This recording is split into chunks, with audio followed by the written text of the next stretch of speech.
Hello beautiful people. Present నేనైతే బస్సులో ఉన్నానండి. Actually I'm travelling on a very special mission. మన లైఫ్‌లో ఏదో గోల్ పెట్టుకుంటుంటాం. బట్ యాస్ ఎన్ ఎంటర్‌ప్రెన్యూర్ నాకు సెటిలింగ్ అనేది అస్సలు నచ్చదు. Always I want to move to the next level అన్నమాట.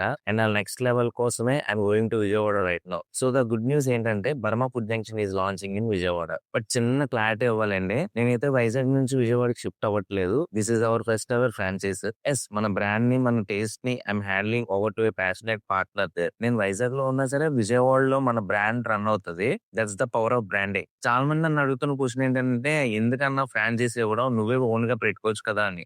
బిజినెస్ అంటే జస్ట్ షాప్ ఓపెన్ చేసి కూర్చోవడం కాదండి. It's about sociability. మన దగ్గర ఉన్న వాల్యూని ఇంకొకరితో షేర్ చేసుకుంటేనే గ్రోత్ ఉంటుంది. నేను రెసిపీ ఇస్తా, స్టాండర్డ్ ఇస్తా, బట్ అక్కడ ఎగ్జిక్యూట్ చేసేది మన partner. By doing this I'm creating an opportunity for others to grow with me. So Vijayawada people get ready. Even though నేను ఫిజికల్ గా అక్కడ లేకపోయినా మై హార్ట్ అండ్ మన అథెంటిక్ బర్మా రామన్ అయితే అక్కడ ఉంటది. Let's make this huge success in Vijayawada. Anyway, journey ఇంకా చాలా ఉంది. కళలు ఎప్పుడు కూడా చాలా పెద్దగా కనండి. నేను మిడిల్ క్లాస్ సైనింగ్ ఆఫ్. జై హింద్, జై శ్రీరామ్, బాయ్.